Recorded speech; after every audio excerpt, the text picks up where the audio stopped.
हम सबको इंसेंटिव्स बहुत पसंद है। माना जाता है कि अगर आप कोई अच्छा काम करवाना चाहते हैं तो इंसेंटिवाइज करके वो करा सकते हैं, या अगर ऑलरेडी कोई अच्छा काम कर रहा है, आप चाहते हैं वो और ज़्यादा काम कर पाए, तो इंसेंटिवाइज करना चाहिए। सिमिलरली अगर कोई बुरी आदत है, कोई बुरी चीज़ है, उसको रोकने के लिए फ़ाइन लगा दें तो वो आदमी कम करना शुरू कर देगा। नॉर्मली ये चीज़ बिलीव की जाती है।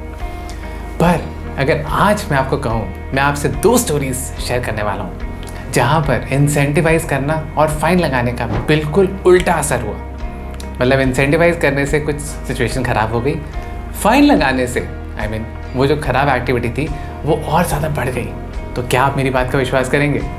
सो नेट जो आपको बताना चाह रहा हूँ, incentivisation may not always be good. तो शुरू करते हैं पहली स्टोरी। तो ये स्टोरी है इज़राइल के एक डे केयर सेंटर की। कुछ वहाँ पर ऐसा हो रहा था कि एक ग्रुप था, डे केयर सेंटर्स, बहुत ज़्यादा डे केयर सेंटर्स थे, और वहाँ पर उन लोगों ने ऑब्ज़र्व किया कि जो कुछ पेरेंट्स हैं वो लेट आते हैं बच्चे को पिकअप करने के लिए। 4 बजे का पिकअप टाइम था, लेकिन पेरेंटली हर हफ्ते कुछ पेरेंट्स लेट होते थे बच्चों को पिकअप करने के लिए। तो कुछ इकोनॉमिस्ट को कांटेक्ट किया गया और कहा गया कि इसका कुछ सोल्यूशन निकालिए। तो सोल्यूशन यही था कि पेरेंट्स के ऊपर फ़ाइन इम्पोज करते हैं, उससे ऑब्वियसली वो fine will serve as a deterrent और पेरेंट्स टाइम पे आना शुरू करेंगे। तो जब उन्होंने कहा कि पहले इसको इम्पोज करने से पहले चलो इसको पहले स्टडी करते हैं ठीक से, तो उन्होंने वो कुछ जो डे केयर सेंटर्स थे उनका कुछ डेटा ऑब्जर्व करना शुरू किया। अभी कुछ हफ्ते, अभी फ़ाइन इम्पोज नहीं किया, अगले 3-4 हफ्ते उन्होंने सिर्फ ऑब्जर्व करना शुरू किया। तो उन्होंने ऑब्जर्व किया कि ऑन एन एवरेज हर हफ्ते 8 लेट पिकअप्स हो रहे थे, ओनली 8 लेट पिकअप्स। अब उनको था अगर फ़ाइन इम्पोज करेंगे तो ये बहुत कम हो जाना चाहिए। तो उन्होंने अगले हफ्ते, मतलब 4 हफ्ते कोई फ़ाइन इम्पोज नहीं किया, फिर वार्निंग देने के बाद अब अगले हफ्ते से उन्होंने फ़ाइन इम्पोज किया $3 का। अब वो फ़ाइन बहुत छोटा सा था, $3। अगर पेरेंट 10 मिनट से ज़्यादा लेट होगा तो $3 का उसको फ़ाइन देना पड़ेगा, और वो जो फ़ाइन है वो उसके मंथली फ़ी बिल में ऐड हो जाएगा। अब आपको बताऊँ, मंथली फ़ी बिल वैसे $380 का था, उसके ऊपर एक दिन का सिर्फ $3 का फ़ाइन। ऑन एन एवरेज अगर 20-22 दिन डे केयर सेंटर चलता है वीकेंड्स को निकाल कर, तो इसका मतलब अगर पेरेंट हर रोज़ भी लेट हुआ तो भी $380 में उसके $60-65 और जुड़ जाएंगे। एनीवेज, तो एक्सपेरिमेंट था, तो उन्होंने उसको फ़ाइन को नोटिफाई किया कि ऐसे पेरेंट्स को अब फ़ाइन पे करना पड़ेगा। अगले 2 हफ्ते जो उन्होंने ऑब्जर्व किया उससे उनको समझ ही नहीं आया क्या हुआ। तो next 2 weeks the late pickups, which were only 8 every week, increased to 20 per week. अब फाइन लगाने के बाद लेट पिकअप्स जो थे वो 8 से 20 हो गए। तो अब बहुत परेशानी हुई कि ये क्या हो गया। तो उसको जब डायग्नोस किया गया तो आपको पता है क्या पता लगा? पहले ना वो पेरेंट्स को फिर भी गिल्ट महसूस होता था अगर वो लेट आ रहे थे, कि एक टीचर या कोई भी केयर टेकर उनकी वेट कर रहा है, तो एक गिल्ट महसूस होता था।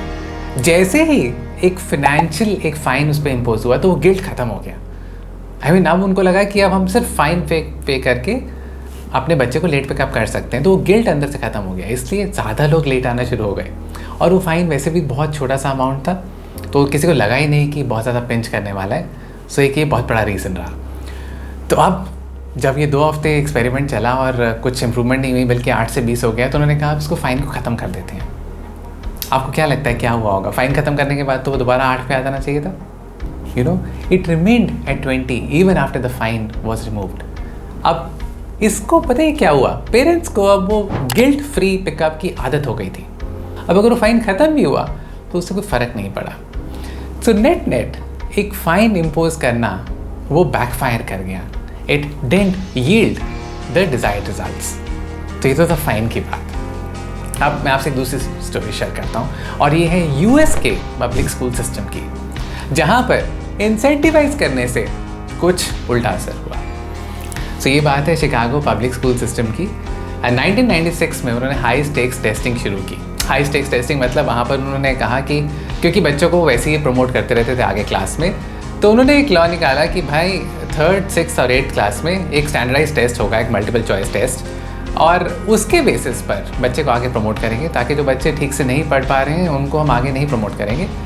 एक स्टैंडर्डाइज टेस्ट लेंगे हम सबका, और लेकिन उसके साथ कुछ कंडीशन उन्होंने अटैच की। उन्होंने कहा कि अगर बहुत सारे बच्चे उस टेस्ट पे अच्छा स्कोर नहीं करेंगे तो हम उन स्कूल्स को कुछ ना कुछ उसके ऊपर सैंक्शंस लगाना शुरू कर सकते हैं। वहाँ के स्टाफ को हो सकता है निकलने के लिए हम कहें स्टाफ कम करना शुरू करें, स्टाफ को रिप्लेस करना शुरू करें। मतलब बहुत सी दिक्कतें आ सकती हैं कुछ ऐसे स्कूल्स में जहाँ पर बच्चों की परफॉर्मेंस ठीक नहीं रहेगी उस टेस्ट में। लेकिन साथ साथ कुछ उन्होंने इंसेंटिवाइज भी किया कि जिन स्कूल्स में उस टेस्ट के रिजल्ट्स बहुत अच्छे रहेंगे या जहाँ पर बहुत ज़्यादा इम्प्रूवमेंट देखने को मिलेगी उस टेस्ट के बाद बच्चों के स्कोर में, सो वहाँ पर कुछ हम इंसेंटिवाइज भी करेंगे। अब ये ना पूरी स्टोरी जो है वो फ्री इकोनॉमिक्स बुक में स्टीवन लेविट ने बहुत डिटेल में एक्सप्लेन की है। और वो कहते हैं कि एक्चुअली कोई भी अगर एग्ज़ाम हो तो स्टूडेंट्स को तो चलो समझ आता है कि उनको नकल करने का, चीटिंग करने के लिए कुछ तो इंसेंटिव है कि मार्क्स ज़्यादा आएंगे, पेरेंट्स ज़्यादा प्राउड फील करेंगे, टीचर्स को अच्छा लगेगा। टीचर्स को भी ऐसा लगा कि उनके लिए एक इंसेंटिव है अगर वो चीट करना शुरू करें। तो स्टीवन लेविट बहुत उसमें डिटेल में पूरा अपने वो बुक में एक्सप्लेन करते हैं। हाई स्टेक्स टेस्टिंग के बाद कुछ बहुत ज़्यादा इम्प्रूवमेंट नज़र आई कुछ क्लासेस में, बाकी क्लासेस में ऐसा नहीं था। तो वो कुछ एबरेशन उनको लगी तो उन्होंने ना डेटा कंपाइल करना शुरू किया 1993 से 2000 तक, 7 साल का डेटा। मतलब 96 में टेस्टिंग शुरू हुई तो 3 साल पहले का और 4 या 5 साल आगे का डेटा कंपेयर करने के लिए। और कुछ ना कुछ उनको उसमें गड़बड़ लगी तो उन्होंने वो प्रेजेंट किया आगे। तो इमीडिएटली तो कुछ नहीं हुआ, लेकिन पता चलना शुरू हुआ कि हाँ कुछ तो टीचर्स हैं जो अनफेयर मीन्स यूज़ कर रहे हैं। अनफेयर मीन्स कैसे आपको पता है, क्योंकि वो मल्टीपल चॉइस टेस्ट लेट्स से OMR शीट पर होता था तो पेंसिल से आप वो सर्कल करते हैं जो भी राइट आंसर है। तो टीचर जब टेस्ट खत्म होने के बाद टीचर के पास थोड़ा सा टाइम होता था वो शीट्स को हैंड ओवर करने के लिए। तो यहाँ तक डायग्नोस किया गया जो उन्होंने रिज़ल्ट अपना स्टडी कंपाइल की कि बहुत सी टीचर्स रैंडमली कुछ सीरीज़ याद करके, राइट सीरीज़, बहुत से बच्चों का बस वो रब करके उनको करेक्ट करके वो हैंड ओवर कर रही थी आगे। I mean teachers had an incentive to cheat. Why? Because if the school, if their students did well, they would get out of 10 promotions, they would even get some financial incentives. So teachers के लिए भी एक incentive था कि अगर वो cheat कर सकें।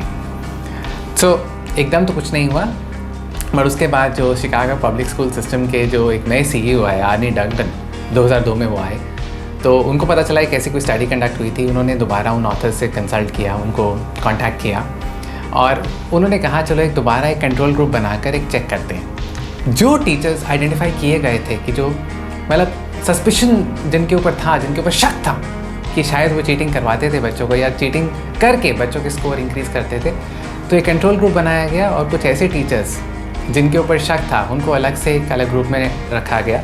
कुछ क्लासेस को वो टेस्ट दोबारा लेने को कहा गया, किसी तरह से उन्होंने कन्विंस किया और एक्चुअली उस रिजल्ट से पता चला कि जहाँ पर कंट्रोल ग्रुप मतलब जो टीचर्स के ऊपर सस्पेशन नहीं था वहाँ पे बच्चों के टेस्ट स्कोर्स बिल्कुल सिमिलर रहे पहले के कंपैरिजन में। लेकिन जिन टीचर्स के ऊपर सस्पेशन था, क्योंकि अब उनके ऊपर बहुत निगरानी रखी गई, उनके बच्चों के स्कोर्स कम हो गए पहले के मुताबिक। सो बहुत क्लियरली पता चला कि हाँ कुछ टीचर्स चीटिंग करा रहे थे, उन टीचर्स को फायर किया गया। और नेट मतलब कोई सोच नहीं सकता था कि टीचर्स मतलब स्कूल में टीचर्स भी चीटिंग में इन्वॉल्व हो सकती हैं।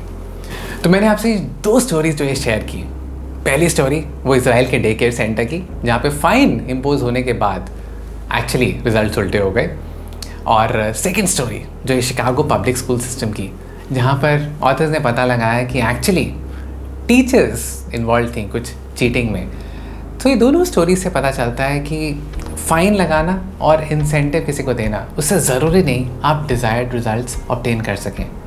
तो अगर आप एक ऑर्गेनाइजेशन में हैं जहाँ पे आपको लगता है कि आपको अपने सेल्स के नंबर्स बढ़ाने हैं, सिर्फ हर साल उस इंसेंटिव को इंक्रीज़ करते रहने से हो सकता है आपकी वो क्वालिटी ऑफ सेल उतनी ना बढ़ पाए, because you not just concern with the numbers, you also concern with the quality of that cell. So आपको कभी भी ज़्यादा आउटपुट लेने के लिए सिर्फ इंसेंटिवाइजेशन राइट टेक्निक नहीं है।